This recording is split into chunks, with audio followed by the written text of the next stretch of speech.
Okay, unmute क्यों कर दी? Hello, सब सही है? क्या करना है? चलो पढ़ लेते हैं ना। दो ही क्वेश्चन किए ना अभी अपन ने, कुछ क्वेश्चंस और कर रहे हैं, फिर देखते हैं आगे। चलो ये बताओ जल्दी से। If z minus I upon z minus one is purely imaginary, then find the locus of z। जल्दी से बता दो आंसर।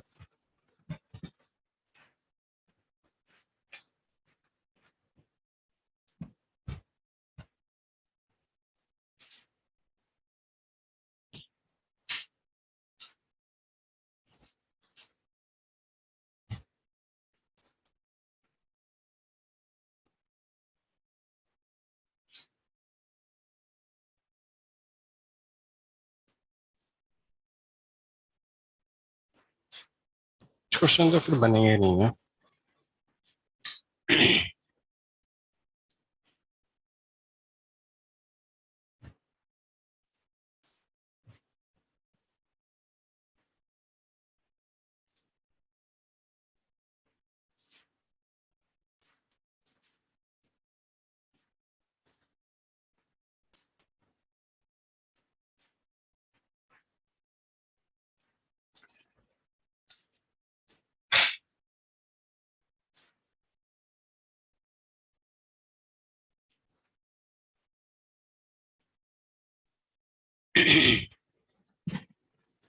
हाँ, इसका आंसर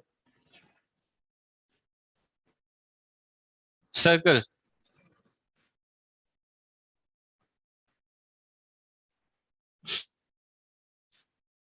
हाँ भाई, तो जिस तरह का एक्सप्रेशन है, डायरेक्ट तो नहीं पता, बट जो बोला गया एटलीस्ट वो तो लिख दें। किसी भी कॉम्प्लेक्स नंबर के बारे में बोला जाएगा कि वो प्योरली इमेजिनरी, तो आप क्या क्या बता सकते हो उसके बारे में? दो तरीके आपके पास, जैसे हमने पहले बताया। आप या तो z को x प्लस आई वाई रखो, इसको सिंप्लीफाई करके a प्लस आई बी की फॉर्म में लाओ, और उसका प्योरली इमेजिनरी तो रियल पार्ट को जीरो कर दो। जैसे आप रियल पार्ट को जीरो करोगे, एक्स और वाई में कुछ इक्वेशन बन जाएगी, उससे लोकस का पता लग जाएगा। ये तो एक्स वाई वाला कंसेप्ट हो गया, कोऑर्डिनेट ज्योमेट्री से रिलेट करके। दूसरा, किसी भी कॉम्प्लेक्स नंबर के बारे में आपको बोला जाए प्योरली इमेजिनरी, तो प्रॉपर्टीज ऑफ जो भी अपन ने पढ़ा है कॉन्जुगेट, उससे अपन क्या लिख सकते हैं? If z is a purely imaginary number, then what? z plus z bar equals to क्या आएगा? z प्लस z बार क्या आता है? रियल पार्ट ना, तो जीरो हो जाएगा।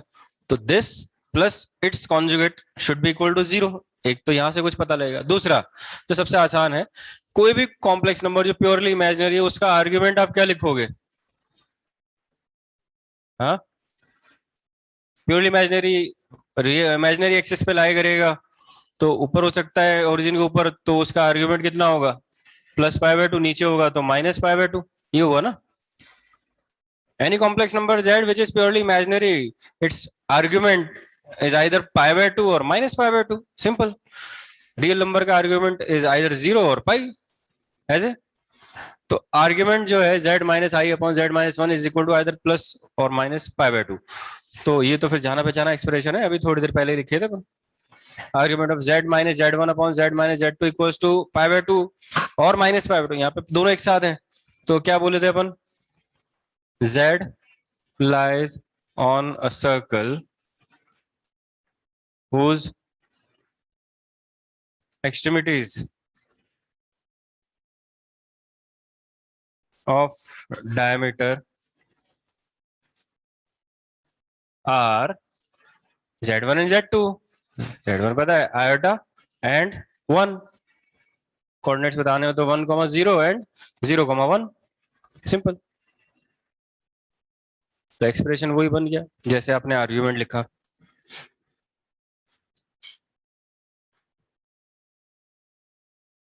है इसमें कोई दिक्कत? बहुत सिंपल सा कॉन्सेप्ट है।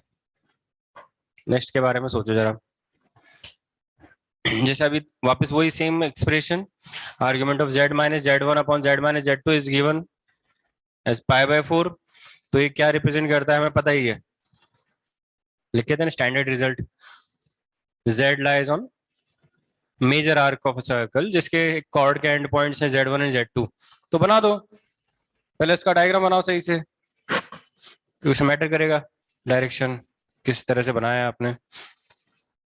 फिर उसका जो सेंटर होगा वो बताना है, सेंटर बताना है, उसका कॉम्प्लेक्स नंबर बताना है कोरिस्पॉन्डिंग।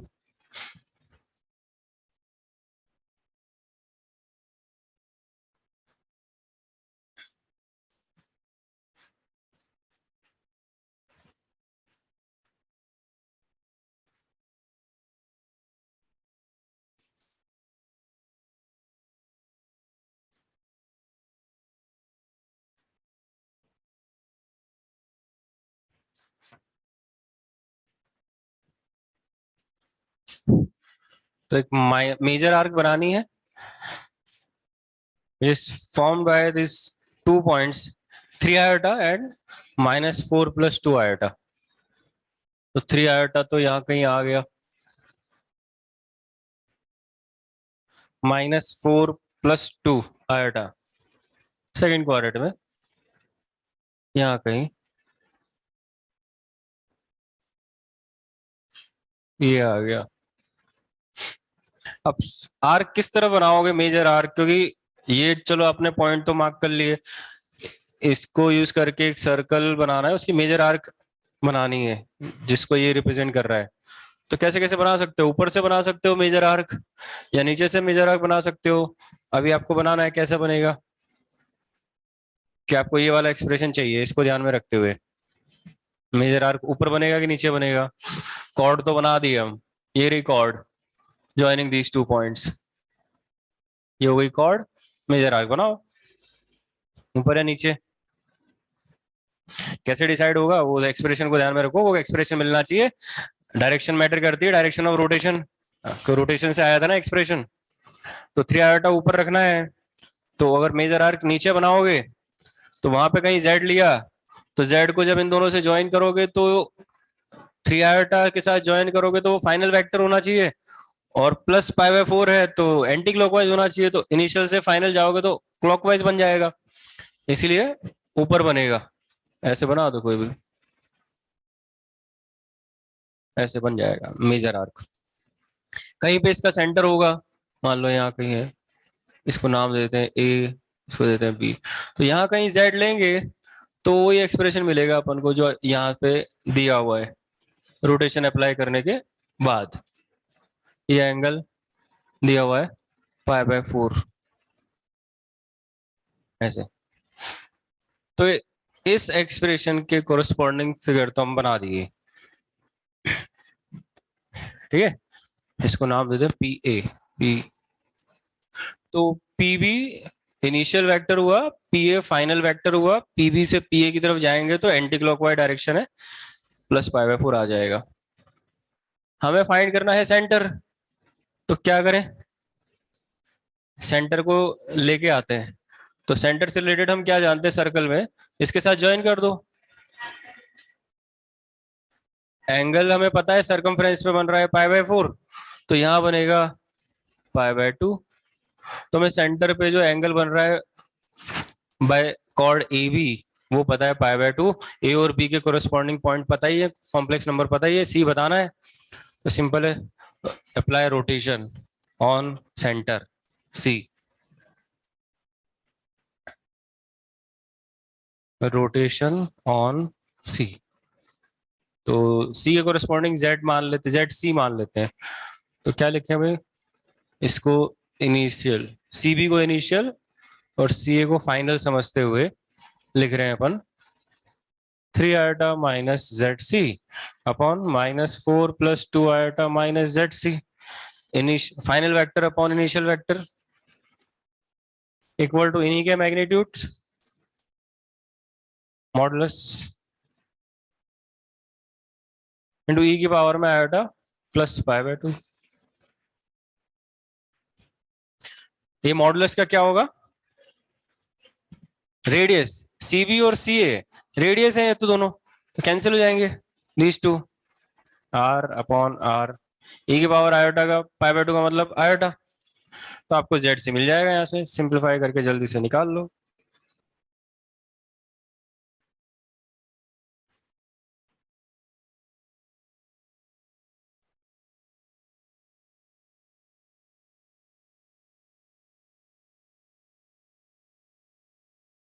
लिख लेते हैं कितना आएगा ये, इसको इधर ले आओ।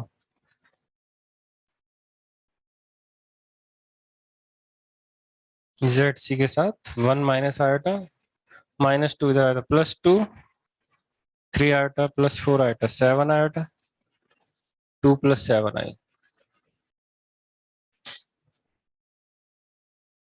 जेड सी मिल गया 2 प्लस 7 आई अपॉन 1 माइनस आई। चेक कर लेना, सही है। रैशनलाइज करके इसको मतलब कॉन्जुगेट से मल्टीप्लाई डिवाइड करके प्रॉपर निकाल लेते हैं इसको।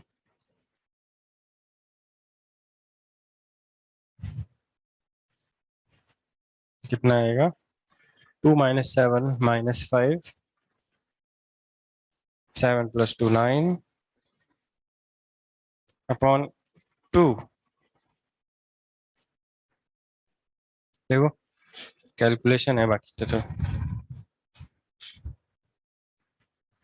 आर कैसे डिसाइड करेंगे? एक्सप्रेशन को ध्यान में रखते हुए न्यूमरेटर में फाइनल वेक्टर, डिनोमिनेटर में इनिशियल वेक्टर लाना है। तो रोटेशन अप्लाई करके आप एक्सप्रेशन मैच करा दो। फाइनल अपॉन इनिशियल में प्लस पाई बाय 4 चाहिए तो एंटी क्लॉकवाइज डायरेक्शन में जाना पड़ेगा। नीचे अगर बनाते तो फिर उल्टा आ जाता, यहाँ पे माइनस पाई बाय 4 आ जाता रोटेशन अप्लाई करने के बाद। तो कोऑर्डिनेट्स बताना, तो कोऑर्डिनेट्स बता ही सकते हैं, -5/2 9/2।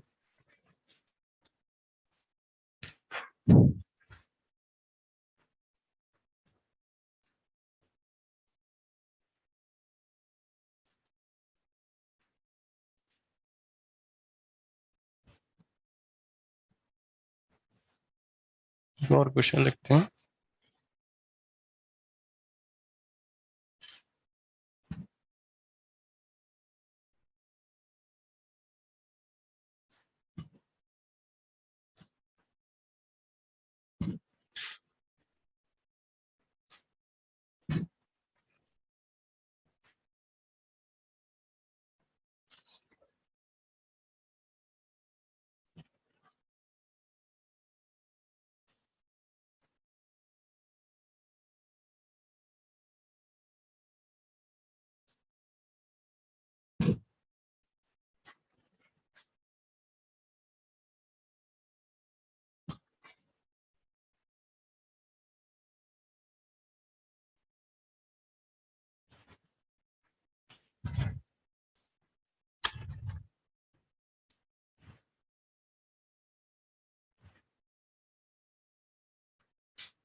One, how?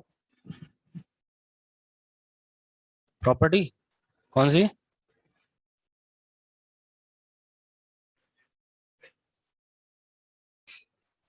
आज लिखे थे जो। तीसरा क्या है? ओरिजिन। हम्म।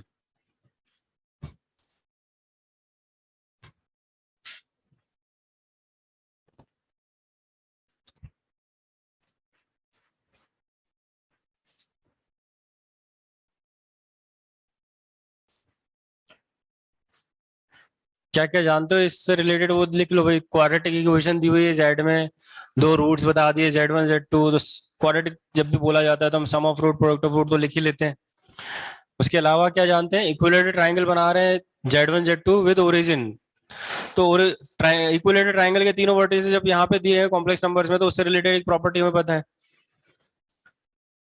प्रॉपर्टी इक्विलेटरल ट्राइंगल के लिए Z1 square plus Z2 square plus Z3 square equals to Z1 Z2 plus Z2 Z3 plus Z3 Z1। आज ही लिखे, रिजल्ट डिराइव किए रोटेशन से ही। तो अब Z1 Z2 के साथ ओरिजिन है तो Z3 की जगह 0 लिख दिए, तो ये बन के आ रहा है Z1 स्क्वायर प्लस Z2। हमें जो चीज पता है वो कि Z1 Z2 क्वाड्रेटिक के रूट्स है, sum of roots product of roots पता है, तो उसमें कन्वर्ट कर ले, सिंपल। Z1 प्लस Z2 का whole square minus 2 Z1 Z2, और इनकी वैल्यूज ही पुट करनी है खाली।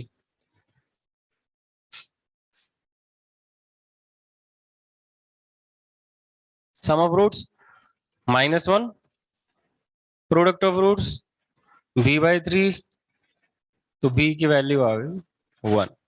प्रॉपर्टी बेस्ड सवाल है और कुछ नहीं। तो रोटेशन अगर आपको पता लग जाए, रोटेशन अप्लाई करना है तो बहुत आसान है, बस वही ठीक है। इसमें क्वेश्चन अगर आते हैं तो नॉर्मली सीधे सीधे आते हैं इस टाइप के, ज्यादा से ज्यादा ऐसा कुछ बना दिए अपन, सर्कल वर्कल बना के, आर्क बना के कुछ इस तरह से फाइंड करना, स्क्वायर में फाइंड करना, कोई ज्योमेट्री के साथ दे दे तो ठीक है। बाकी और कुछ है नहीं इसमें। इतना कर लें बहुत है।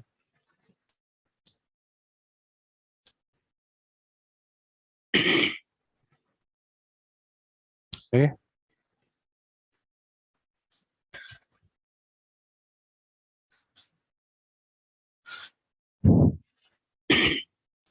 और तो फिर कुछ करने की जरूरत है नहीं।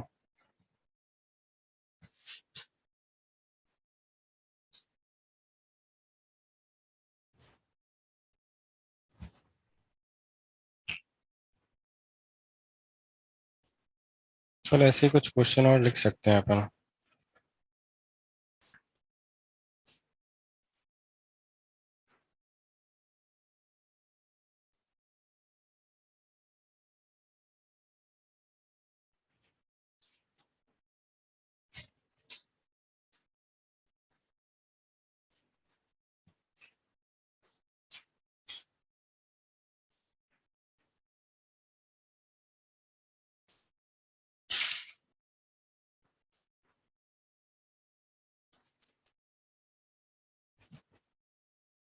एक क्वेश्चन ऐसे लिखते हैं, जरा इसको बताना।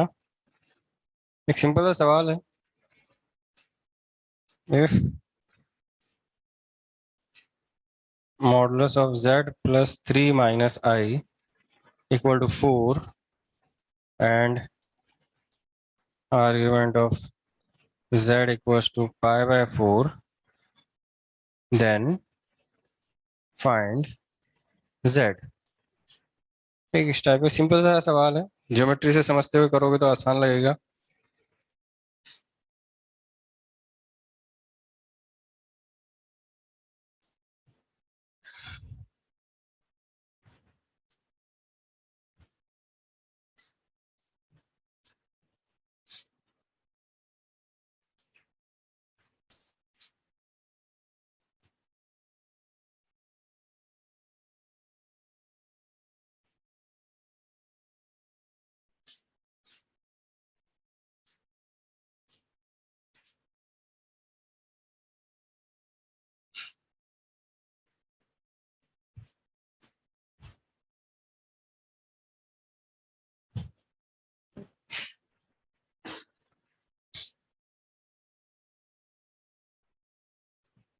क्या लिखते हैं?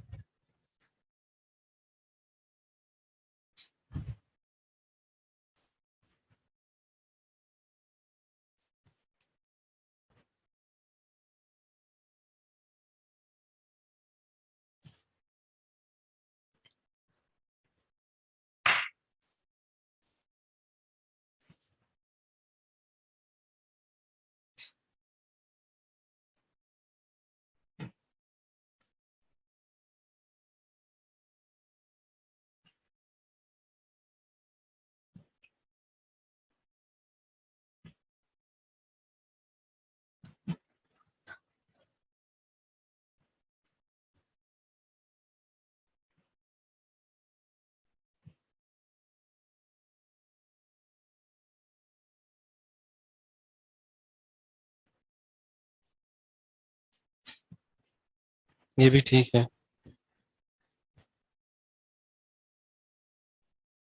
इलिप्स आपको बोला था। हाँ, इसमें 1 + i/4।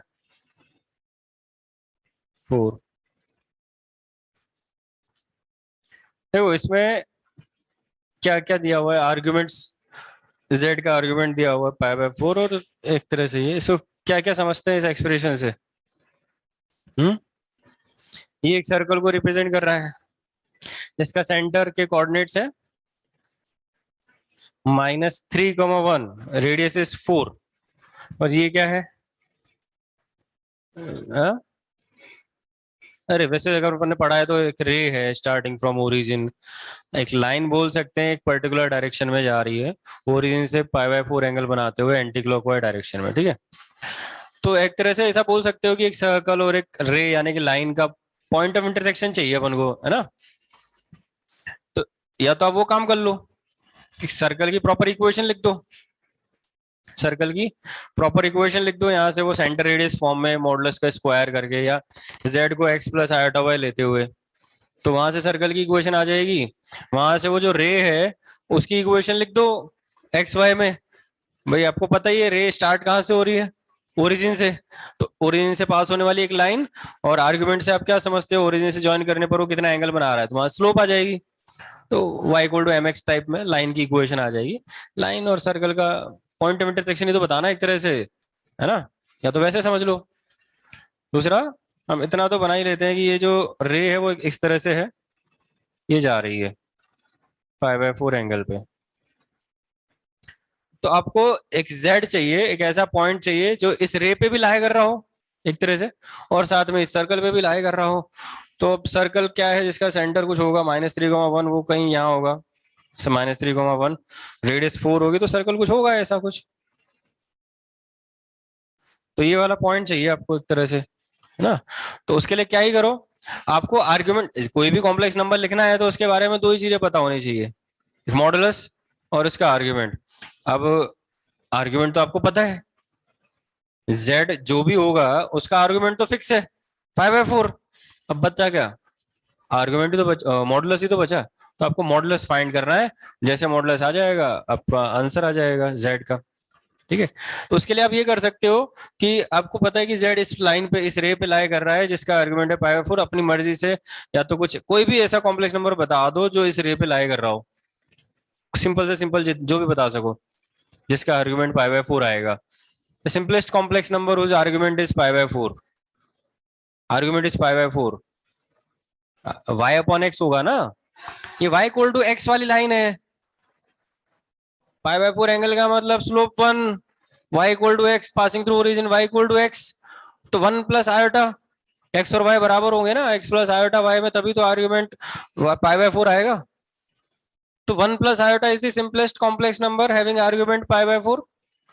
तो जो भी कॉम्प्लेक्स नंबर होगा z, क्योंकि जैसे अपन वेक्टर में बोलते हैं कि डायरेक्शन तो सेम है, आपको मैग्नीट्यूड चाहिए, तो आपको एक पर्टिकुलर वेक्टर ए की डायरेक्शन में ही कोई दूसरा वेक्टर चाहिए जिसका मैग्नीट्यूड कुछ आर हो, लेमडा हो। तो आप लेमडा ए कैप लिख देते हो ना, लेमडा ए वेक्टर या लेमडा ए कैप कुछ भी लिख देते हो। वैसे यहाँ पे कर सकते हैं कि लेट जेड जो होगा वो इस रे पे लाई कर रहा है जिसका आर्गुमेंट है π/4।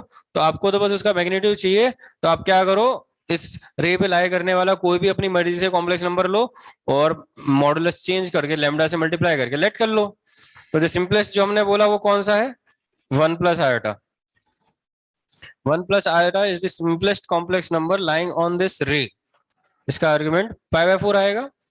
इसको किसी भी स्केलर से, पॉजिटिव स्केलर से मल्टीप्लाई करने पर क्या चेंज होगा, only modulus, magnitude.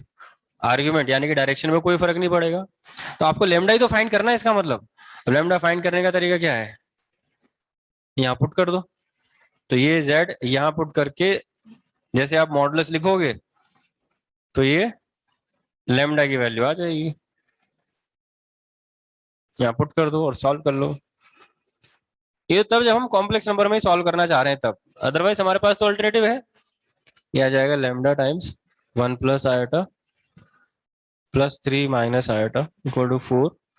That means real part हो गया लेमडा +3, इमेजिनरी पार्ट हो गया आयोटा के साथ लेमडा -1 = 4।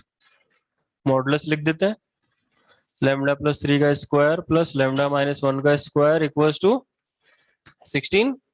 स्क्वायर रूट हटेगा तो स्क्वायरिंग करके 16 आ गया। क्वाड्रेटिक इक्वेशन बन रही है, देख लो। Lambda square 6 - 2 4, 2 lambda 9 1 10 -6 -3। तो लेमडा की दो वैल्यूज आएंगी, है ना। लेमडा की दो वैल्यूज आएंगी और वो आ रही है -3 एंड 1। अब आपको पता है आप क्या नहीं ले सकते, -3 नहीं ले सकते, क्योंकि लेमडा को -3 लिया तो वो कहाँ पहुंच जाएगा, थर्ड क्वाड्रेंट में, और वहां तो जा ही नहीं सकते क्योंकि अपना जो रे है वो ओरिजिन से स्टार्ट होकर फर्स्ट क्वाड्रेंट में जा रहा है, थर्ड क्वाड्रेंट में नहीं जाएगा। तो -3 नहीं लेंगे, 1 लेंगे, तो z आ गया 1 × 1 + iota, that means 1 + iota itself.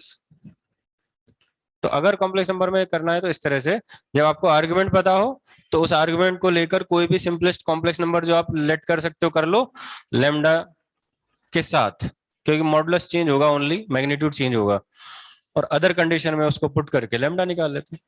नहीं तो अल्टरनेटिव क्या है, कोऑर्डिनेट ज्योमेट्री, सर्कल की प्रॉपर इक्वेशन लिख दो। लाइन, रे का मतलब एक स्ट्रेट लाइन, तो लाइन की इक्वेशन लिख दो। लाइन और सर्कल का पॉइंट ऑफ इंटरसेक्शन चाहिए, तो वो पॉइंट ऑफ इंटरसेक्शन कैसे निकालते हैं लाइन और सर्कल का, सॉल्व कर लो इक्वेशन को आपस में। उसमें भी दो पॉइंट्स ऑफ इंटरसेक्शन आएंगे, अपन को पता है लाइन और सर्कल के दो पॉइंट ऑफ इंटरसेक्शन आएंगे, और हमको ये पता ध्यान रखना है कि कौन सा वाला लेना है कौन सा नहीं लेना, वो डायग्राम से पता लग जाएगा। ठीक है।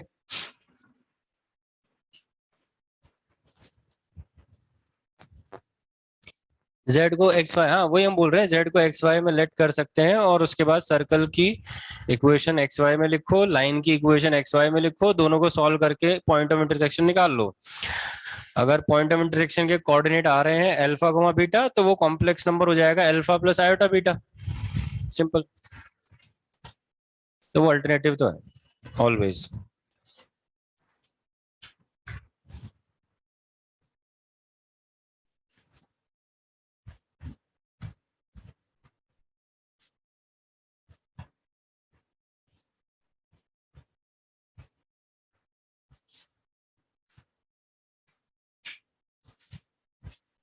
ठीक है।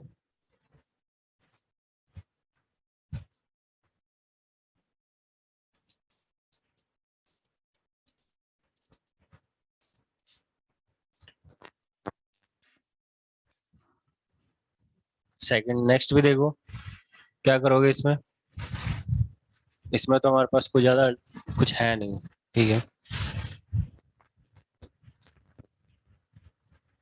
फिर भी क्या क्या कर सकते हैं देखते हैं। अल्टरनेटिव ऑलवेज हमारे पास है, यहाँ पे भी वही है। आप z की जगह x + आयोटा y रखो, यहां से एक्स वाई में एक इक्वेशन निकल के आएगी, यहां से भी एक्स वाई में एक इक्वेशन निकल के आएगी, दोनों का सॉल्व करना है, पॉइंट ऑफ इंटरसेक्शन निकालना है एक तरह से दो कर्व का। वो काम यहाँ पे भी कर सकते हो। आपको क्या पता है कि ये कर्व कौन से हैं, पहले तो इसी बात कर ले, पिछले क्वेश्चन में तो हमने बता ही दिया था, स्टैंडर्ड एक्सप्रेशन थे। अभी भी ब्लर है क्या, इससे अच्छा तो हम कर नहीं पाए थे।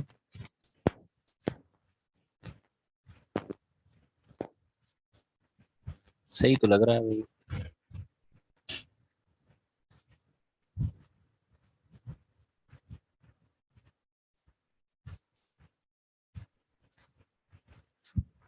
कुछ है किसी के बारे में कोई आइडिया? दोनों में से कोई भी इसके बारे में कुछ है? क्या चीज है? लाइन? कौन सी लाइन?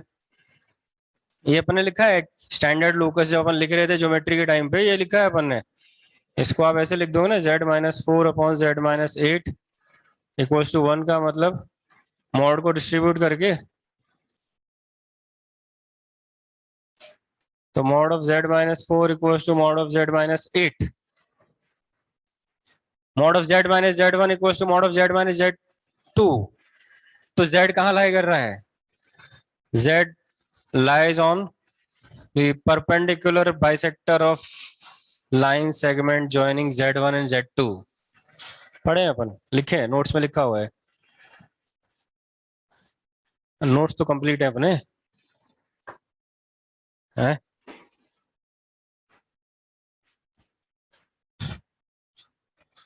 हाँ भाई, तो z1 और z2 कौन है? 4 and 8 real numbers, real axis, x axis में यहाँ कहीं मार्क कर लो 4 और 8। तो इन दोनों का परपेंडिकुलर बाइसेक्टर है। तो अगर एक्स वाई में बात करो तो और आसान हो जाएगा अपने लिए बहुत ज्यादा, है ना। और ये है, तो अब अगर इस पे आपको z लेट करना हो तो कैसे करोगे? क्योंकि आर्ग्यूमेंट पता लग गया आपको, आर्ग्यूमेंट कितना है? हाँ, 5/2 कैसे? 5/2 कैसे आ जाएगा? मिड पॉइंट है ना, देखो इस पे एक्स कोऑर्डिनेट सेम होगा ना, z यहाँ कहीं कहीं भी हो सकता है। तो मिड पॉइंट के कोऑर्डिनेट्स आपको पता है, ये 6 है ना। तो z lies on the perpendicular bisector of line segment joining 4 and 8। तो x कोऑर्डिनेट तो फिक्स है, 6 बचा क्या? y कोऑर्डिनेट तो बताना है। तो डायरेक्ट आप z को ऐसे लेट करो, यहाँ पे आप बोल दो z lies on perpendicular bisector of line segment joining 40 and 80। तो मिड पॉइंट है 6,0। तो परपेंडिकुलर बाइसेक्टर पूरी लाइन जो होगी उस पर एक्स कोऑर्डिनेट तो 6 ही होगा। जेड चाहिए, तो जेड के लिए आपको क्या चाहिए? रियल पार्ट और इमेजिनरी पार्ट। रियल पार्ट तो आपके पास है ही सही 6, बचा खाली इमेजिनरी पार्ट वाई बताना है। तो direct 6 plus iota y let करो, 6 प्लस आयोटा वाई लेट करके यहाँ रख दो, मॉडुलस का फॉर्मूला अप्लाई करो, वाई की वैल्यू आ जाएगी। तो इसमें इस तरह से कर लेंगे।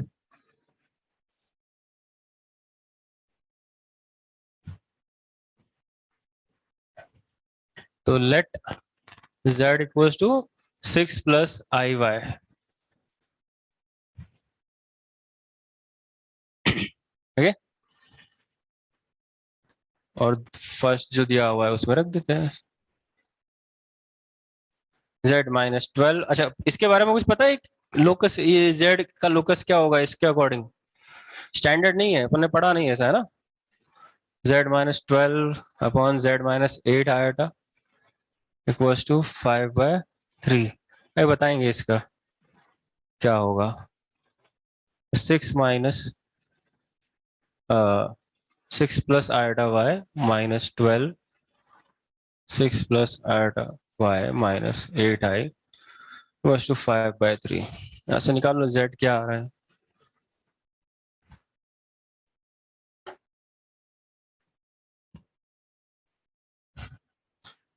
यह आ गया -6 plus iota y 3 times 5 times 6 plus iota y minus 8। Squaring कर दे दोनों साइड और मॉडुलस निकाल लेते हैं। 6 square plus y square, 6 square plus y minus 8 का स्क्वायर। इसको सॉल्व करो, वाई निकालो जरा क्या आ रहा है। वाई चाहिए अपन को।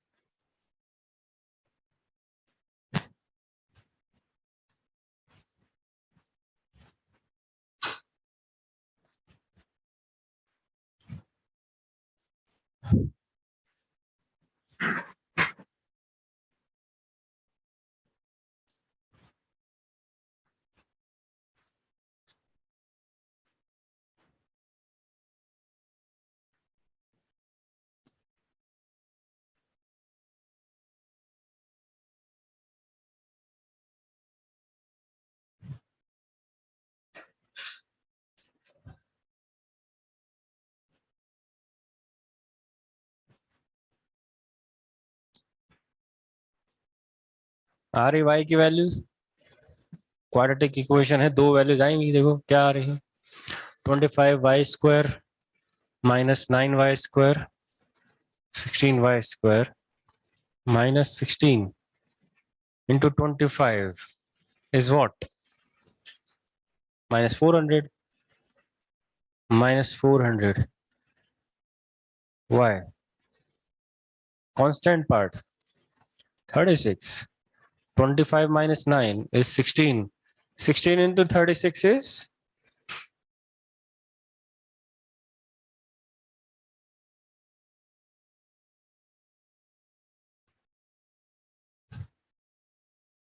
5, 7, 6.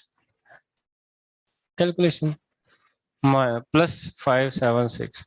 कॉमन आ रहा है 16. हाँ, तो कॉमन ले लेते हैं। 16 इधर, इधर 25 इधर 36।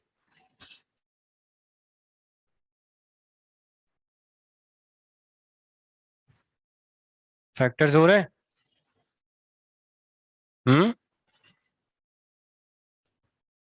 नहीं,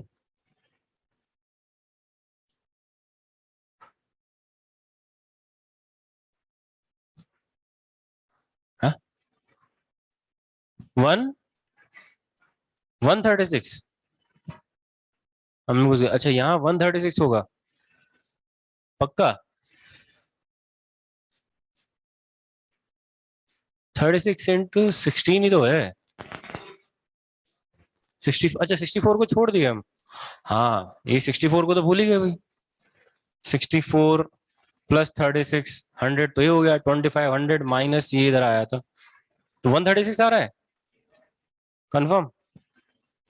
ठीक है भाई, बताओ फिर फैक्टर्स 17 एंड 8। तो y इक्वल्स टू 8 एंड 17 दो आ रहे हैं तो z आ गया। x तो 6 था ही सही, 6 प्लस 8 आया था, 6 प्लस 17 आया था ऐसा। और लाइन पे लाई कर रहा था वो तो ठीक है, दो आ सकते हैं। यहाँ पे हम इसके बारे में जरूर बता दें, ये हमने वैसे लिखा नहीं है, अभी ध्यान रख सकते हो इसको। Mod of z minus z1 upon z minus z2 equal to k। तो z का लोकस क्या होगा? ऑब्वियसली k एक पॉजिटिव रियल नंबर है, तो इसका लोकस क्या होगा z का? दोनों चीजें नजर आ रही हैं आपस में, देखो डिपेंड करेगा k की वैल्यू इस पर। If k is equal to 1 जैसे कि सेकंड वाला, तब तो कंफर्म हो गया। Then z lies on perpendicular bisector of line segment joining z1 and z2। ये तो हम पहले से जानते हैं, लिखने का तरीका अलग है बस। पहले हमने डायरेक्ट लिखा हुआ है modulus of z minus z1 equal to modulus of z minus z2, उसी को देख के बताए थे। तो k अगर 1 हो जाएगा तो ये ऐसा बनेगा। अच्छा, other than this if k is not equal to 1 जैसे कि फर्स्ट वाला, इसमें नंबर 1 के अलावा कुछ भी हो, अगर आप इसमें x प्लस आयोटा वाई रखोगे, z की जगह स्क्वायरिंग करके क्रॉस मल्टीप्लाई करके सेम साइड में लाओगे, तो वो x और y में एक सेकंड डिग्री की इक्वेशन बन के आएगी जिसमें एक्स वाई वाली टर्म नहीं होगी और x square y square coefficient same same आएंगे। तो वो क्या रिप्रेजेंट करेगा? हाँ, सर्कल। अब बस ये इतना बोल सकते हैं कि वो एक सर्कल पे लाया करेगा, उसका सेंटर रेडियस हम डायरेक्ट नहीं बता पाएंगे।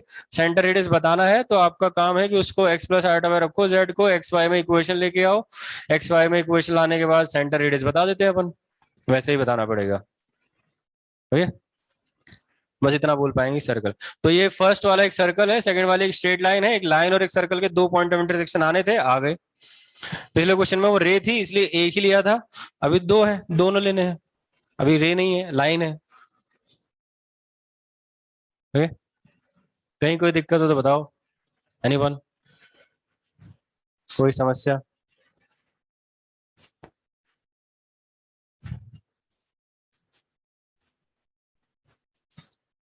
नो। तो ज्योमेट्री को अगर साथ साथ लेके चले तो काम काफी आसान हो सकता है। अगर सिर्फ और सिर्फ कॉम्प्लेक्स नंबर पे फोकस करेंगे तो प्रॉब्लम है, फिर तो कॉम्प्लेक्स ही होना है, नाम ही कॉम्प्लेक्स है उसका।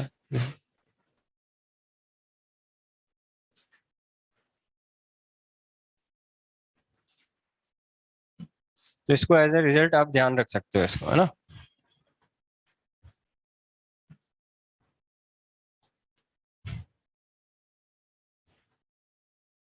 बाकी सब लिखे हुए स्टैंडर्ड है सब, ठीक है। लाइन की कुछ कंसिडर लाइन।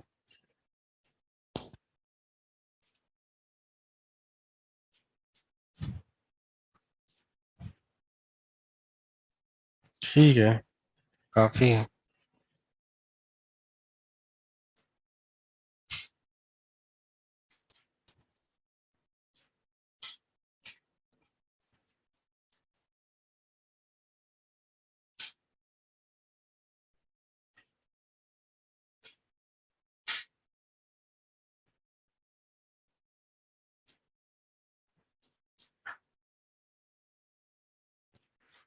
आगे बढ़े, हो गया हो तो।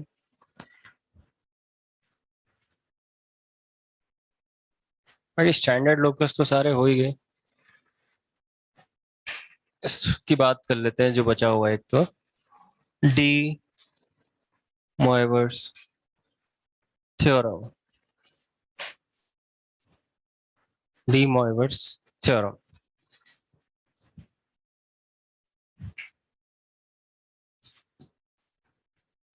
हाँ,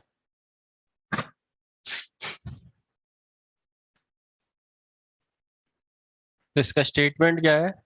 if n is an integer, then एक सिंपल सा स्टेटमेंट है, cos theta plus iota sine theta की पावर में अगर n लिखा होगा तो आपको क्या कर देना है, cos n theta plus iota sine n theta, जैसे हमने आज ही बात भी करी थी।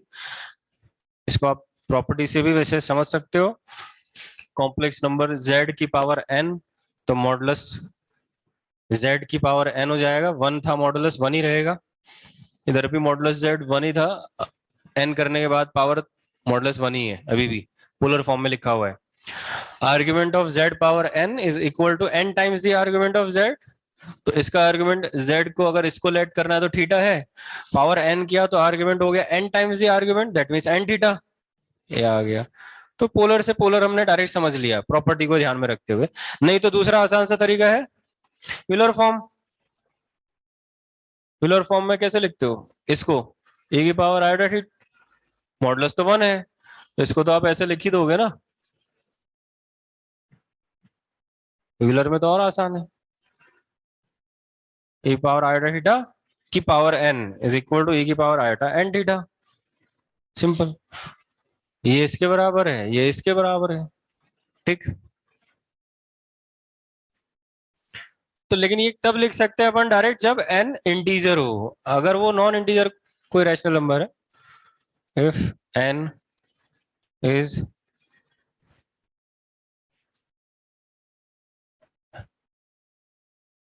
does not belongs to I is a rational number, ध्यान रहे रैशनल नंबर की बात चल रही है, देन तो फिर हम डायरेक्ट ऐसा नहीं कर सकते, क्योंकि जब हम ऐसे पावर कुछ करेंगे, ऐसी पावर जिसमें इंटीजर नहीं है, रैशनल नंबर है, कोई फ्रैक्शन में है कुछ, चाहे वो 1/2 मान लो, खाली 1/3, 2/3, इस तरह से कुछ भी मान लो, नॉर्मली ना फ्रैक्शन में है कुछ, तो वो उनकी मल्टीपल वैल्यूज में से एक वैल्यू इसके बराबर आएगी, cos n theta plus iota sine n theta के बराबर। स्टेटमेंट तो पहले लिखे, then cos n theta plus iota sine n theta is one of the many values of cos theta plus iota sine theta की power n। जब n कोई integer नहीं है, अदर कोई फ्रैक्शन में है, तो उसकी मल्टीपल वैल्यूज होंगी, मतलब उसके रूट्स होंगे। जैसे पावर 1/2 करने का मतलब आप दो रूट्स निकालोगे उसके, जैसे x square equal to something, तो एक्स इक्वल टू क्या है, दो रूट्स आए ना, दो वैल्यूज आएंगी उसकी। जैसे x cube equal to something, तो एक्स इक्वल टू कितनी वैल्यूज आएंगी, तीन, क्यों 3 डिग्री की इक्वेशन बनेगी। भाई जितनी डिग्री की इक्वेशन उतने रूट्स। तो हम पावर 1/3 करने का मतलब है एक्स इक्वल टू समथिंग, इसकी पावर 1/3 करो, तो x cube equal to something हो जाएगा, तो 3 रूट्स आएंगे, उसमें से जो एक वैल्यू होगी तीन में से एक। या इसी तरह से अपन एन रूट्स फाइंड करें, तो एन रूट्स में से एक वैल्यू जो होगी वो डायरेक्ट इसके बराबर आएगी, cos n theta plus iota sine n theta की। इसका ये रिजल्ट है। ठीक है, तो ये दो स्टेटमेंट है डीमर्स के। मेन तो वही है इंटीजर वाला जो आप डायरेक्ट यूज कर लेते हो, पर वो ध्यान रखना है किस में यूज करना है, पोलर फॉर्म में, इंटीजर जब आएगा तब, है ना। इस पे बेस्ड कुछ क्वेश्चंस सिंपल से लिख दें। मान लो आपको ऐसा करना है, कभी ऐसा नजर आ जाए, sine theta plus iota cos theta, n को इंटीजर है, तो इसको अगर अपन ऐसे लिख दें, sine n theta plus iota cos n theta, तो ये गलत है, क्योंकि हमेशा वो पोलर में ही आएगा। तो पहला काम आपका ये होगा, इसको पोलर में कन्वर्ट करो। पोलर का पैटर्न क्या है, कॉस प्लस आयोटा साइन, तो उसको या तो पहले कैसे भी करके ऐसे चेंज करो पोलर में, ऐसे, और फिर इसमें वो अप्लाई करो डी मोएवर्स, तो ये बन के आएगा cos n pi by 2 minus theta plus iota sine n pi by 2 minus theta. n is an integer obviously where n belongs to I।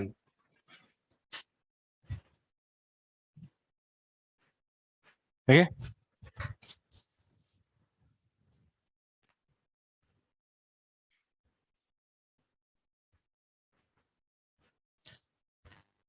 हाँ भाई, है तो वो प्रॉपर्टी ना, हम बोल ही रहे हैं, बट फर्स्ट वाले रिजल्ट में आप डायरेक्ट प्रॉपर्टी यूज कर ले रहे हो। जो सेकंड वाला आएगा उसमें प्रॉपर्टी में यूज नहीं कर पाओगे, जो नॉन इंटीजर की हमने बात करी है, उसको अपन रूट्स फाइंड करते टाइम समझेंगे।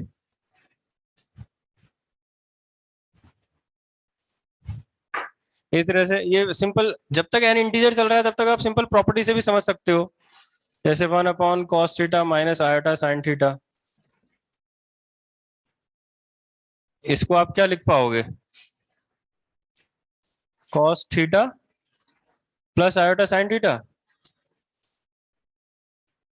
कैसे, डीमर्ट से समझे, तो आपको क्या करना है, इसको प्रॉपर तरीके से पोलर फॉर्म लिखनी है, तो cos theta cos of minus theta plus iota sine of minus theta, ये पोलर फॉर्म बन गई proper, modulus 1 argument minus theta. इसको ऊपर लेके जाओ तो होल पावर -1। अगर इसको सही तरीके से लिखे वैसे, तो ये आएगा ना 1 cos of minus theta plus iota sine of minus theta. इसको लेके जाओ तो ये आएगा cos of minus theta plus iota sine of minus theta की पावर -1। -1 इज एन इंटीजर, तो डायरेक्ट डीमोवर्स अप्लाई करेंगे तो माइनस अंदर आ जाएगा, minus of minus theta, theta बन जाएगा दोनों में। तो ये, इसको आप सीधे सीधे प्रॉपर्टी क्या डिवीजन से भी समझ सकते हो। भाई हम डिवाइड तो कर रहे हैं एक तरह से, division algebra of complex number, cos theta plus iota sine theta से मल्टीप्लाई डिवाइड करो, यही आएगा रिजल्ट, सिंपल। ये डीमोवर्स से समझ रहे हैं अपन। पावर n हो तो भी आ जाएगा, क्या दिक्कत है, पावर n कर दो, ये पावर -n हो जाएगी, तो ये कितना आ जाएगा, इसकी पावर n, तो रिजल्ट क्या बन के आया देख लो। या डायरेक्ट यहाँ -n को ही अंदर ले आओ,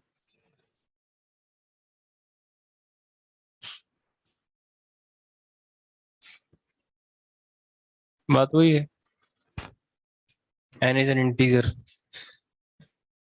मतलब डिनोमिनेटर को आप डायरेक्ट न्यूमरेटर में लाके ऐसा लिख सकते हो। ओके,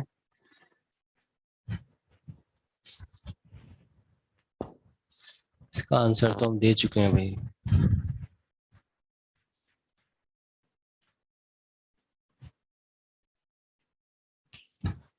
तो डी मर्ट्स पे बेस्ड एक दो सवाल देख लेते हैं। क्वेश्चन नंबर 1, जैसे सिंप्लीफाई करना है आपको जल्दी से, इस एक्सप्रेशन को, that is cos 2 theta minus iota sign 2 theta. भले इसको यूलर में कन्वर्ट करके समझो, डी मेथड से डायरेक्ट करने की कोशिश करो, कैसे भी, दोनों तरीके आपको पता है।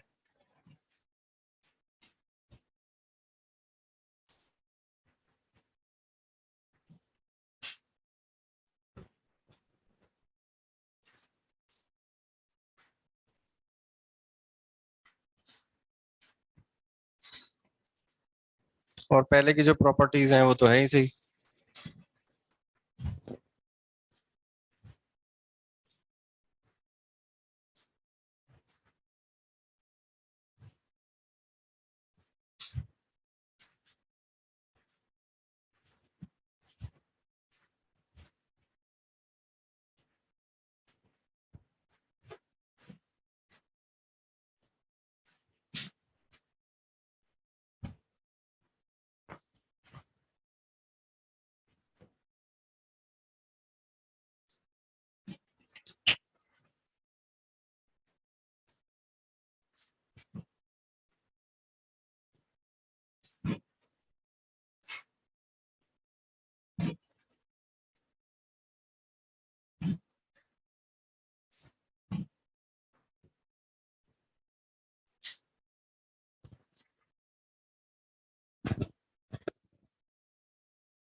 एक और देखते हैं।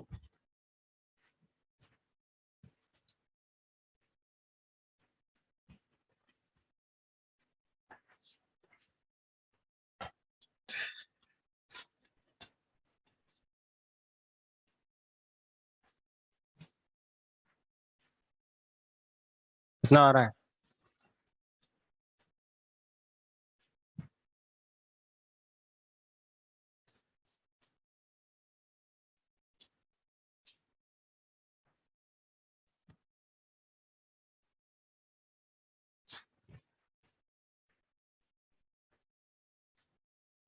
सिंप्लीफाई करके पोलर फॉर्म में ले आओ, एक सिंपल सी polar form, cos plus iota sine. डी मेथड से करना चाहो डायरेक्ट वैसे करो, यूलर से करना चाहो वैसे करो।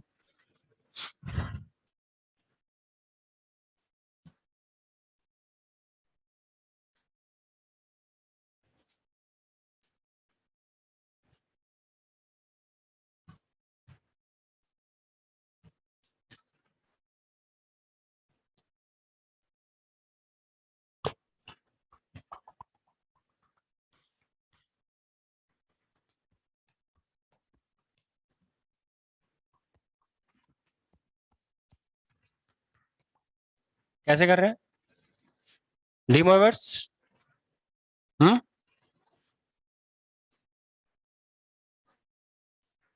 देखो डी मेथड से कर सकते हैं, उसमें साथ में आपको प्रॉपर्टी और लगानी। अगर डायरेक्ट आप सबको अंदर ले आओगे तो वो तो ठीक है, ले आएंगे, बट उसके बाद फिर आपको एक प्रॉपर्टी लगानी पड़ेगी, वो जो अपन ने वहां पे लिखी हुई है आर्ग्यूमेंट के टाइम पे। इसको आप ऐसे समझो, अगर डीमर्स लगाना ही है ना, क्योंकि सब जगह cos plus minus iota sign है, तो आप पहले रिवर्स में लगा दो डीमर्स। जैसे cos 2 theta minus iota sign 2 theta है, तो इसको आप लिख सकते हो cos theta minus iota sine theta की पावर, ये 2 ऊपर चला जाएगा 14 ऐसे। बट 2 अगर अंदर आ सकता है तो बाहर भी तो जा सकता है पावर में। रिवर्स में लगा दिया हम डीमर्स, उधर भी ऐसे ही कर लेते हैं। ये बन जाएगा cos theta plus iota sine theta की पावर 3 ऊपर भेज दो, -15 नीचे cos theta plus iota sine theta की पावर 48। ये बन गया cos theta plus iota sine theta की पावर माइनस में 30। मर्ज इकट्ठा कर लो सबको, इसको भले एज इट इज रखना हो तो रख दो, नहीं तो इसका माइनस भी आप ले जा सकते थे ऊपर। हमने ऐसे इधर लिखा है ना ये वाला, माइनस भी तो पावर में जा सकता है ना, इस तरह से लिख के cos of minus theta plus iota sine of minus theta, तो इसको भी कर सकते हो cos of theta minus theta plus iota sine of minus theta की पावर 14। बाकी सबको तो डायरेक्ट मर्ज कर ले अब। Cos theta plus iota sine theta की टोटल पावर कितनी हो गई? ऊपर -15 है, नीचे 48 -30 18, ऊपर गया -18 -18 -15 -33, सही है। और इसका ये -1 जो है ये भी आप कहाँ भेज दो? पावर में। तो cos theta plus iota sine theta यहाँ पे भी बन जाएगा, पावर -14 हो गई। यहाँ -33 है, तो टोटल पावर आ गई -47। और फिर अब डायरेक्ट डीमर्स लगा दो, तो -47 थीटा ऐसे आ जाएगा ये, सिंप्लीफाई होकर। आप डायरेक्ट लगा सकते थे 7, इसको इधर ले आओ अंदर, ये 14 हो गया, ये -15 हो जाएगा, है ना, माइनस आ जाएगा बीच में, यहाँ बीच में माइनस आ गए 30 हो जाएगा, ये 48 हो जाएगा। फिर उसके लिए फिर आपको वो प्रॉपर्टी लगानी पड़ जाएगी जो अपने लिखा है, cos θ1 plus iota sine θ1 into cos θ2 plus iota sine θ2 is equal to cos of θ1 plus θ2 plus iota sine of θ1 plus θ2। ये प्रॉपर्टी हमने आर्ग्यूमेंट के टाइम पे लिखी हुई है, वो लगानी पड़ जाएगी। दूसरा तरीका है, आप डायरेक्ट यूलर में कन्वर्ट कर लो सबको, मेथड 2 यूलर में कन्वर्ट कर लो हर एक को। जैसे फर्स्ट न्यूमरेटर में क्या बनेगा, e की पावर आयोटा -2 थीटा, ये यूलर फॉर्म बन जाएगी, इसकी पावर 7 है। इधर से ये भी e की पावर आयोटा 3 थीटा, इसकी पावर -5, नीचे e की पावर आयोटा 4 थीटा की पावर 12, इधर भी इसको ऐसे ही e की पावर आयोटा 5 थीटा की पावर -6, और सबको इकट्ठा कर लो एक साथ e को, तो सिंप्लीफाई होके आपको यही मिलेगा, e की पावर में आयोटा -47 थीटा, तो आंसर आ जाएगा। कहीं कोई दिक्कत हो तो बताओ भी। दोनों तरीके हैं।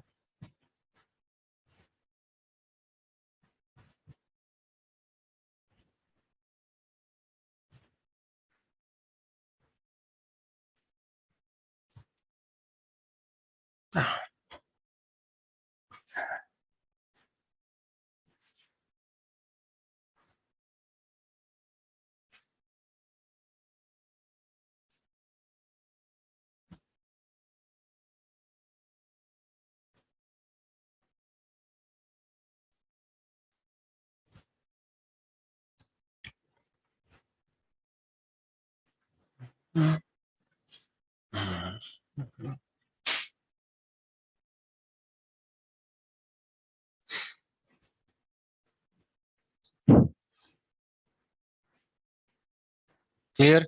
सेकंड का तो बता देंगे जल्दी से, बहुत आसान है, पोलर फॉर्म या यूलर फॉर्म में कन्वर्ट करके डायरेक्ट आंसर आएगा, पोलर में डायरेक्ट जल्दी से आ जाएगा। दोनों की पोलर फॉर्म लिखनी है, √3/2 प्लस आयोटा बाय 2 की polar form is what, modulus निकालो, आर्गुमेंट निकालो, मॉडुलस कितना है 1 1, दोनों का मॉडुलस 1 है, आर्गुमेंट इसका कितना है 1/√3 से π/6, तो ये ऐसा आ जाएगा, और इसकी पावर 5, इसका मॉडुलस भी 1 ही है, आर्गुमेंट उसका -π/6 है, क्योंकि फोर्थ क्वाड्रेंट में है, मैग्नीट्यूड सेम, फोर्थ क्वाड्रेंट में -π/6 करोगे तो ये ऐसा बन जाएगा पोलर फॉर्म लिखने के बाद। डायरेक्ट डी मेथड अप्लाई करना है, cos 5π/6 plus iota sine 5π/6 plus इधर भी ऐसे ही, ये कैंसिल, ये तो इमेजिनरी पार्ट तो कैंसिल ही हो गया, ये तो रियल नंबर आ गया, सो हमको बताना imaginary part of z which is equal to 0।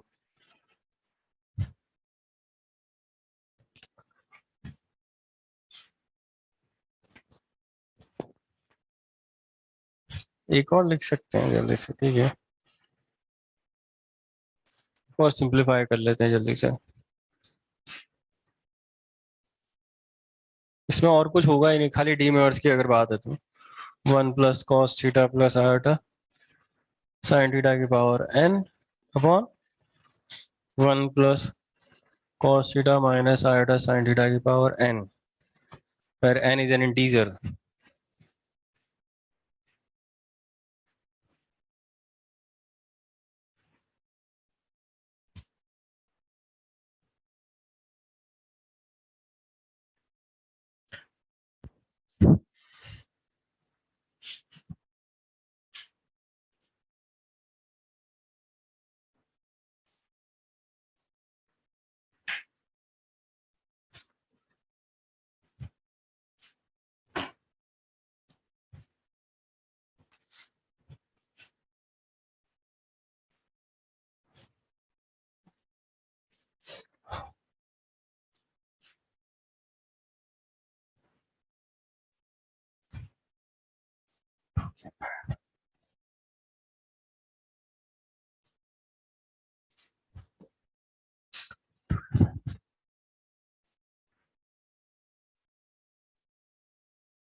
हाँ,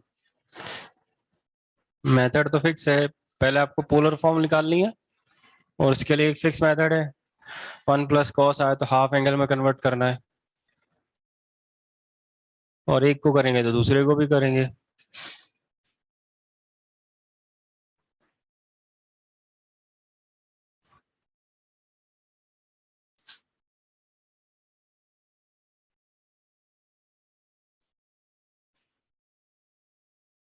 तो न्यूमरेटर से आ जाएगा 2 cos theta by 2 common, power n के साथ cos theta by 2 plus iota sin theta by 2 power n। Denominator में भी एक्सप्रेशन सेम ही कॉमन आएगा,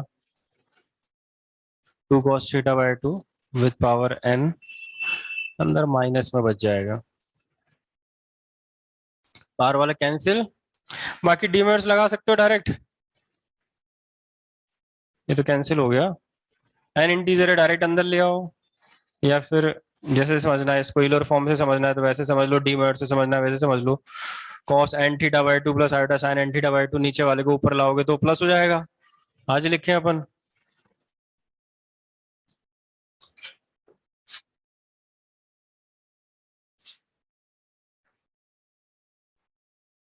एक साथ ही लिख दे, नहीं तो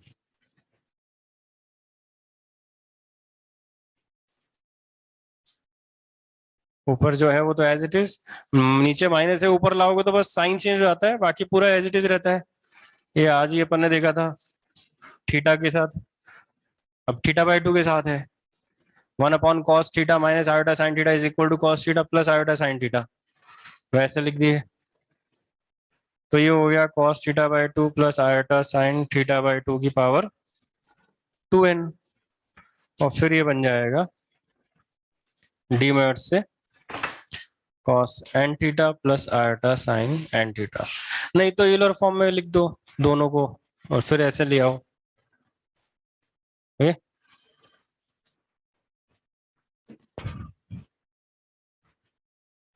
तो ये D मोयर्स theorem.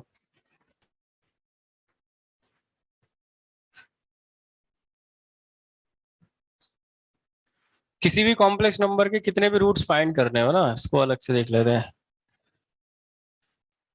Finding n roots of z, z कोई भी कॉम्प्लेक्स नंबर है उसके अगर अपन को एन रूट्स फाइंड करने हैं, हम ज्यादा डिटेल में बात नहीं करेंगे, वो काम की बात कर रहे हैं क्योंकि इसकी हमें जरूरत पड़ती नहीं है नॉर्मली, हमें जो पढ़ना है वो है क्यूब रूट्स और एन रूट्स, वो भी यूनिटी के, यूनिटी मींस 1, तो किसी के भी निकाल लें, मेथड तो सबका सेम ही होता है, आपको करना क्या है, z को पोलर फॉर्म में लिख देना है, let z equals to r cos theta plus iota sin theta, तो आपको मान लो n रूट चाहिए तो आप पावर 1/n करोगे ना। जैसे आप पावर 1/n करोगे तो r पे पावर तो डायरेक्ट 1/n आ जाएगी ऐसे। तो यहां से अपन को n रूट्स मिलते हैं, है ना। तो आप डीमर्स लगा के 1/n को डायरेक्ट अंदर ला नहीं सकते हो, क्योंकि 1/n इंटीजर नहीं है। इंटीजर होता तो हम ले आते। तो डीमर्स में जो सेकंड पॉइंट अपन ने लिखा था वो काम आएगा। मतलब वो काम क्या, वो तो इसका स्पेशल केस है कि 1/n को आप अगर अंदर ले आते हो डायरेक्ट, तो वो उसके जो n रूट्स होंगे उनमें से एक रूट वो आएगा जो आप डायरेक्ट अंदर लाके लिख देते हो, वो एक रूट होगा।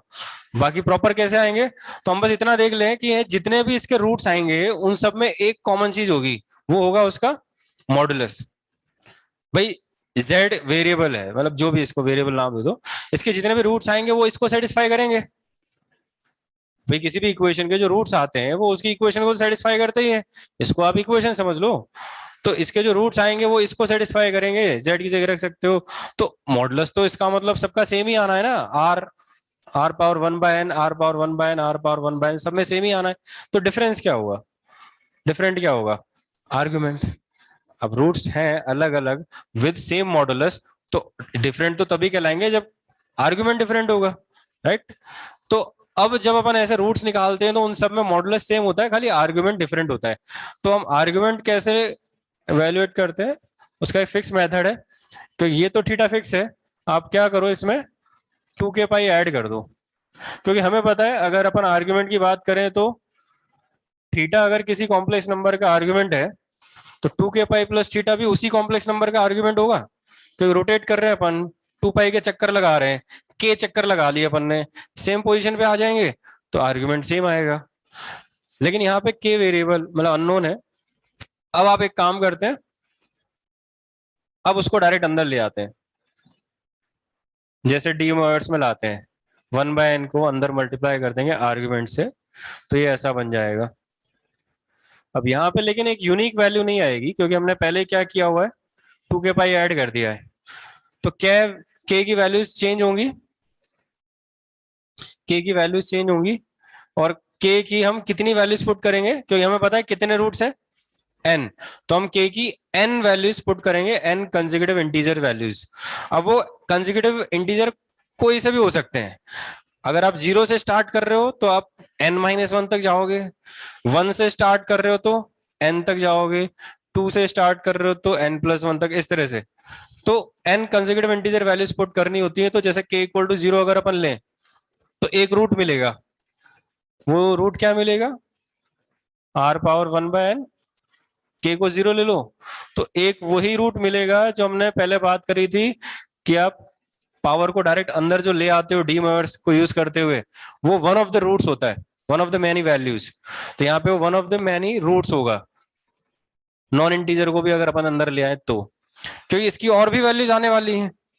k इक्वल टू 1 ले लें तो एक और रूट मिलेगा अपने को, और वो आ जाएगा cos 2 pi plus theta upon n plus iota sine 2 pi plus theta upon n।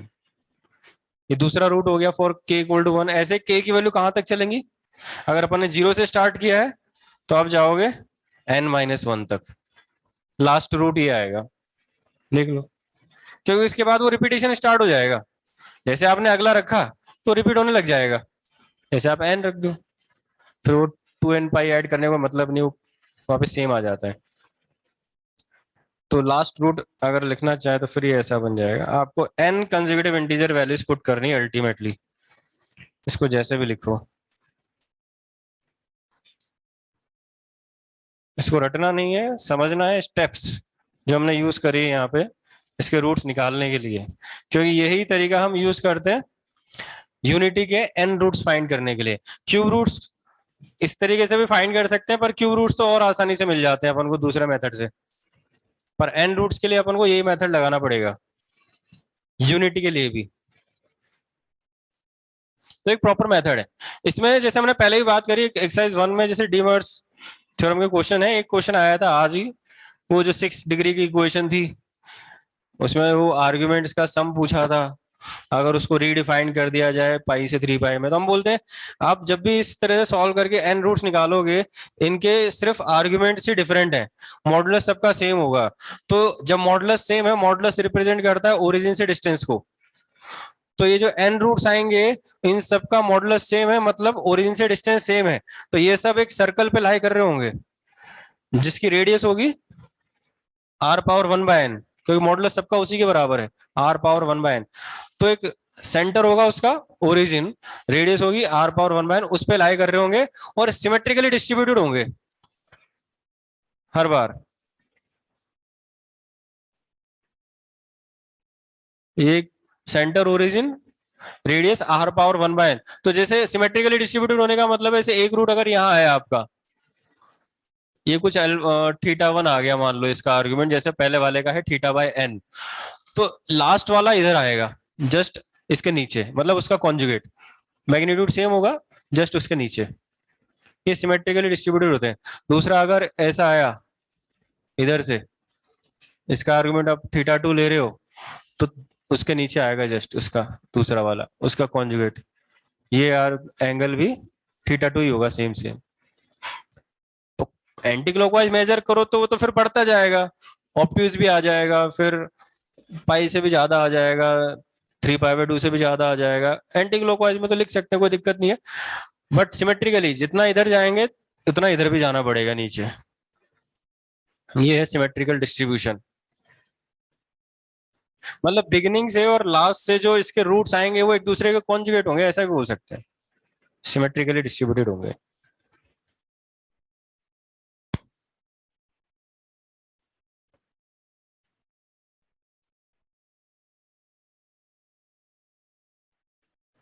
तो इसलिए जब आप इसके आर्गुमेंट्स का प्रिंसिपल आर्गुमेंट लेकर अगर आप इसका सम निकालोगे तो वो हमेशा कितना आएगा, कि प्रिंसिपल आर्गुमेंट की बात आती है तो -π से पाई जो बाय डिफॉल्ट अपन लेते हैं।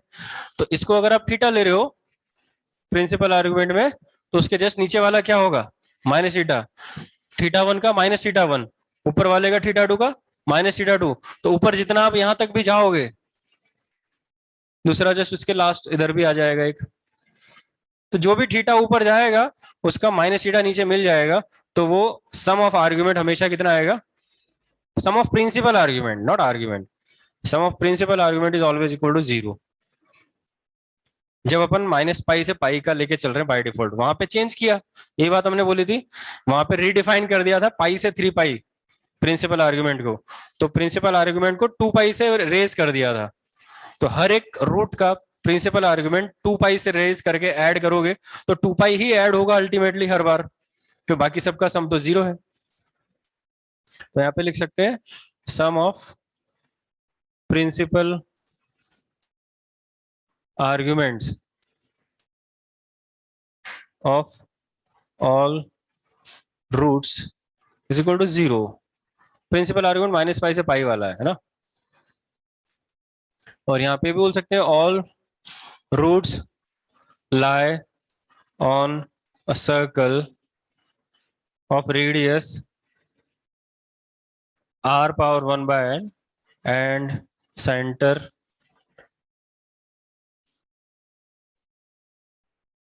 centered at origin। In general हम बात किए हैं अब किसी भी कॉम्प्लेक्स नंबर z के लिए। अब हमें जो पढ़ना है, जो चीज हमें ध्यान रखनी है, वो है यूनिटी के n रूट्स और उसके क्यूब रूट्स से रिलेटेड।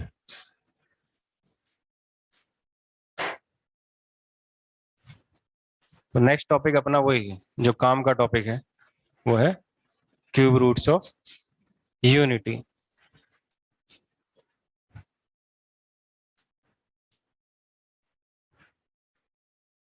कल कल क्या करेंगे, एक वो नेक्स्ट वीक ले जाना पड़ेगा फिर हमें कॉम्प्लेक्स नंबर को। कल खत्म भी कर दें स्टार्ट करके इसको क्यूब रूट्स के साथ एन रूट्स पर, ठीक है, हो सकता है। तो जब तक आपके पास टाइम है थोड़ा 5 मिनट का, तब तक एक काम कर लेते ना। लेट क्यूब रूट्स का मतलब है यूनिटी, यूनिटी मीन्स 1। तो इक्वेशन कुछ ऐसी होगी z इक्वल्स टू 1 पावर 1 जैसे अपन ने यहाँ z कॉम्प्लेक्स नंबर के n रूट्स की बात करी थी, तो इसका मतलब हो गया z की पावर 1/n। और यूनिटी के 3 रूट्स की बात करें तो यूनिटी मीन्स 1 की पावर 1/3, तो इसके 3 रूट्स आएंगे। तो तरीका ये यूज कर सकते हैं अपन, ये कॉम्प्लेक्स नंबर है 1, इसकी पोलर फॉर्म लिखोगे तो क्या आएगी, मॉडुलस 1 है, argument 0, positive real number, cos 0 plus iota sign 0 की पावर 1/n, कहां लिख रहे हैं 3, ठीक है। तो फिर वहां पे 2 के पाई प्लस 0 की पावर 1/3 हो जाएगा। फिर 1/3 को अंदर लेके आओगे, k की 3 वैल्यूज पुट करेंगे, कोई भी 3 कंसेक्यूटिव इंटीजर लाइक 0 1 2, तो 3 रूट्स मिल जाएंगे। पर यहाँ पे हम उस मेथड को यूज नहीं करते, और आसान तरीका है हमारे पास, हम दोनों साइड क्यूब कर देते हैं, z क्यूब इक्वल टू 1, हमें z ही तो चाहिए। तो और इसको ऐसे सॉल्व कर लेते हैं, a cube minus b cube के फॉर्मूले से, a minus b a square plus a b plus b square equal to 0। एक रूट तो देखो आ ही गया 1, जो हमें मिलता है डायरेक्ट डी मोइट्स को अप्लाई करके, जब आप 1/n को अंदर लेके आ जाते हो तो यही आएगा। बाकी 2 रूट्स हमें मिलेंगे इस क्वाड्रेटिक इक्वेशन से, और वो इमेजिनरी मिलेंगे, और जल्दी से लिख सकते हो आप, -1/2 प्लस माइनस आयोटा √3/2 ये आएगा देखो, क्योंकि डिस्क्रिमिनेंट आएगा बी स्क्वायर -4ac -3 आएगा रूट के अंदर, तो माइनस को अलग किया, 3 को अलग किया, तो √3 इंटू रूट ऑफ -1, तो √3 आयोटा। तो ये है 3 रूट्स, तो 3 रूट्स में से एक रियल है, 1 इटसेल्फ, और अदर 2 आर इमेजिनरी। उसको एक नाम दे देते हैं अपन यहाँ पे, cube roots of unity are 1 omega square. और ये ऐसे ही नहीं है कि नाम ऐसे ही दे दिया ओमेगा और ओमेगा स्क्वायर, ऐसे नहीं है। चलो ओमेगा तो ऐसे ही दे दिया, ओमेगा कोई भी एक को बोल सकते हो, आइदर प्लस वाले को और माइनस वाले को, कोई भी ओमेगा बोल दो, जिसको आप ओमेगा बोलोगे बचा हुआ ओमेगा स्क्वायर कहलाएगा। और ऐसे हवा में नहीं बोल रहे हैं, क्योंकि आप अगर किसी भी एक का स्क्वायर करोगे तो आपको दूसरा मिल जाएगा, करके देख सकते हो, स्क्वायरिंग करना आता है अपन को। आप प्लस लेकर उसका स्क्वायर करो आपको माइनस मिल जाएगा, माइनस लेकर एक स्क्वायर करोगे तो प्लस मिल जाएगा, इसीलिए उसको एक को ओमेगा और दूसरे को ओमेगा स्क्वायर बोला जाता है। और omega and omega square are non real imaginary cube roots of unity. बाकी प्रॉपर्टीज हैं, लिखें कुछ, हाँ तो प्रॉपर्टीज है ना, काम की बातें करते हैं इससे रिलेटेड। प्रॉपर्टी आर्ग्यूमेंट तो आप बता ही सकते हो, तो ठीक है, इनके arguments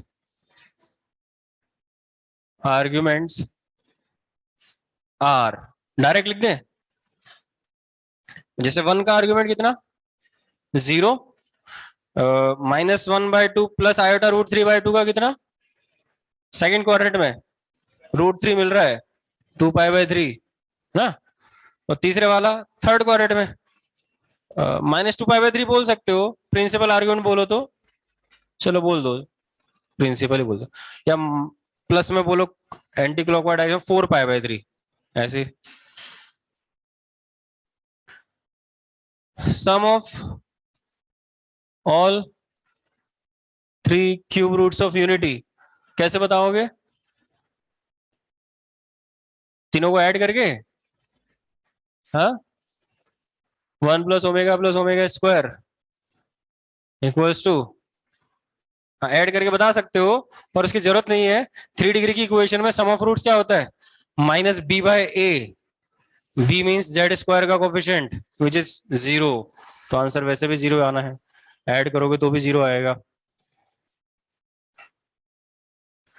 omega is the imaginary cube root of unity, अपनी इक्वेशन को तो जरूर सेटिस्फाई करेगा, उसको आप प्रोडक्ट ऑफ रूट भी समझ सकते हो, product of all cube roots of unity is equal to 1 into omega square, that means it becomes omega cube. Omega cube की वैल्यू कहां से आएगी? Omega is a root of this equation.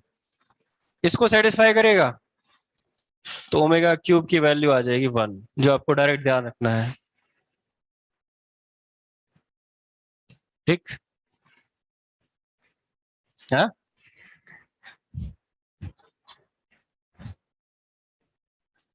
Thank you. अरे क्या करते हो लोग? चलो लिख लेते हैं कुछ पॉइंट्स और, क्या ही फर्क पड़ना है। और छोड़ना पड़ेगा बीच में, कुछ पॉइंट्स लिख दें जो सामने लिखा हो, नहीं तो बाद में क्या हम पूरा लिखना पड़ेगा। जो सामने देख के हम बता सकते हैं वो लिख देते हैं ना। जैसे एक तो हमने बोल दिया the imaginary cube roots of unity are square of each other.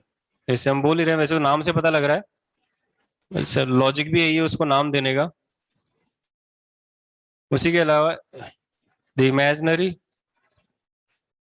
Cube roots of unity जो है are conjugate of each other, ये भी बोल सकते हैं, वो भी देखकर पता लग रहा है। उसके साथ साथ एक चीज और बोल सकते हैं, the imaginary cube roots of unity are reciprocal of each other. मतलब एक दूसरे के स्क्वायर भी है, एक दूसरे के कॉन्जुगेट भी है, और एक दूसरे के रेसिप्रोकल भी है। रेसिप्रोकल का रीजन बहुत सिंपल सा है, यहीं से बता सकते हैं। क्योंकि ओमेगा क्यूब जो है 1 के बराबर है, तो इसको आप लिख दोगे omega square into omega, omega cube को, और इसकी वैल्यू 1 के बराबर है, तो यह आ गया omega square equals to 1 upon omega. Conjugate तो देखकर ही समझ में आ रहा है, क्योंकि एक में प्लस एक में माइनस, तो कॉन्जुगेट भी है।